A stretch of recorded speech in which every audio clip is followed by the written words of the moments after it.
Agustus? Kita kembali ke kodrat kita, Mas. Manusia itu ada kekurangan dan kelebihannya. Dan mau tidak mau kita harus akui itu. Jadi tidak ada satu orang pun teknisi yang sempurna. Oke, kopi. Alah. Iki loading Mas. Ngut.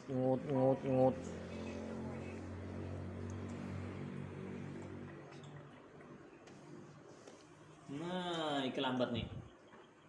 Ini lambat ini talkshow kita. Di gerak-gerak ini. Aduh, oke di kopi Mas Romi Maestro Wallet di kopi nasihatnya intinya kita semua tidak boleh merasa yang paling pinter ataupun merasa yang paling tinggi ya. Di atas langit masih ada langit, di atas Di atas meja ada kopi ini. Iya. Sambil diselingi. Ya kan?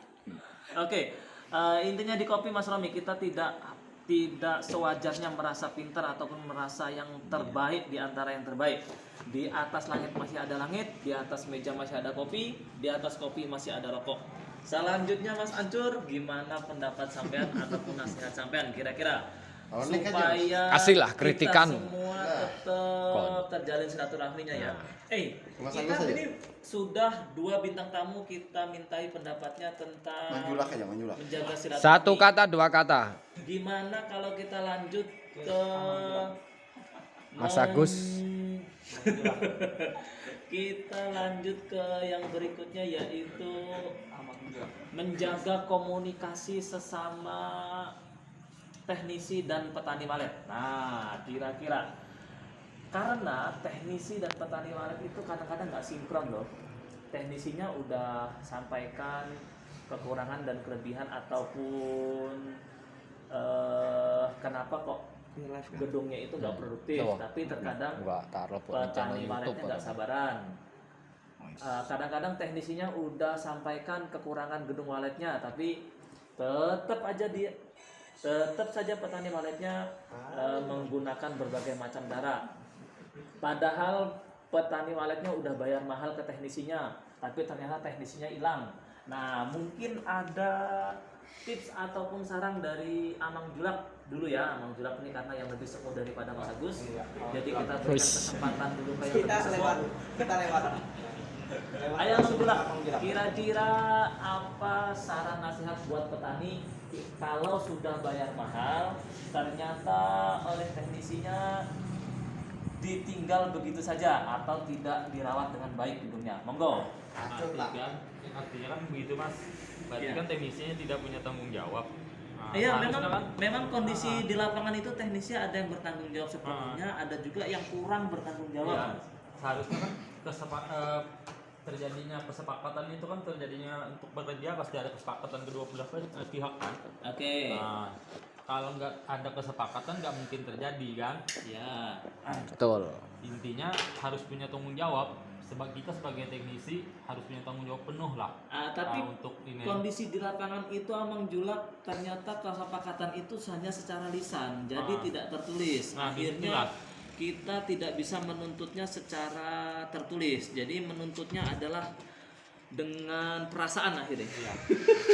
itulah kita kadang-kadang kelemahannya kita kan di situ. Ya. Kalau memang kita mau sama-sama enak sebenarnya harus ada hitam di atas putihnya. Oke, intinya kesepakatan kita di awal tadi harus tertulis lah ya. Iya, biar kita sama-sama punya tanggung jawab kan. Oke. Kita sebagai teknisi juga punya tanggung jawab penuh dan yang punya gedung juga kan mempertanggungjawabkan, artinya mempercayakan penuh. Jadi teknisinya tanggung jawab, petani waletnya ngerasa tenang lah ya. Iya. Karena gedung waletnya dirawat dengan baik lah ya. Iya benar. Oke. Halo Abang Deki Zulkarnain. Kawan kita. Oh iya. Salam dari Pale Sanda Jepit. Petani yang nanggung, teknisi yang jawab, kata Mang Julak. Ya boleh. Memang karena kondisi di lapangan itu, teknisi yang sudah banyak gedung binaannya itu kadang-kadang tidak merawat gedung binaannya dengan baik karena udah nggak ketanganan, artinya overload kondisi di lapangan. Jadi untuk petani walet sebaiknya memilih teknisi itu yang kiranya mampu. Iya. Jadi teknisi itu memang ada yang saktinya luar biasa, Jadi kalaupun udah ratusan ataupun ribuan gedung yang udah ditangani, dia akan tetap mampu mengelola gedung petani walet sampai hasilnya maksimal. Tapi kadang juga ada yang baru puluhan ataupun Harian. ratusan gedung yang ditangani, akhirnya udah terbengkalai seperti itu. Kadang teknisi itu juga apa namanya, wes overload atau ora kuat sebenarnya bahasa Jawa nih Mas. Nggih. Nah, cuman untuk job tetap diterima terus gitu kan. Ada saran lagi Mas Amang Julak kira-kira? Nah, kalau saran saya sih untuk para petani ya. Buat petani. Untuk para petani, kalau untuk menyerahkan ini gedungnya, mempercayakan gedungnya, pilihlah cari tahu lah rekam jejak si teknisinya dulu kan. Kayak gitu. Kira-kira tanggung jawabnya bisa seperti apa lah ya? Iya, orang ini bisa bertanggung jawab penuh apa tidak kan? Oke, Kayak Kopi gitu. yang Sedikit banyak kan kita untuk sekarang kan ya seperti yang kita bilang kan Mas.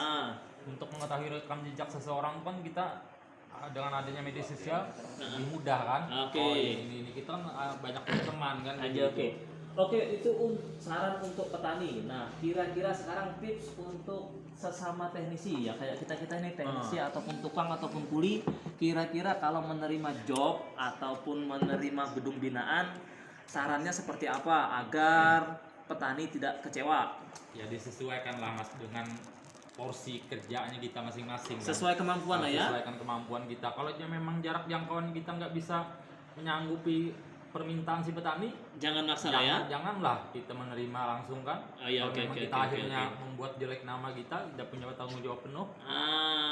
Intinya kita harus mengukur kemampuan lah ya. Benar. Jangan tangkap terus akhirnya terbengkalai. Benar. Oke, Kopi. Oke Mas Agus, kira-kira ada saran ataupun pendapat lain dari Mas Agus?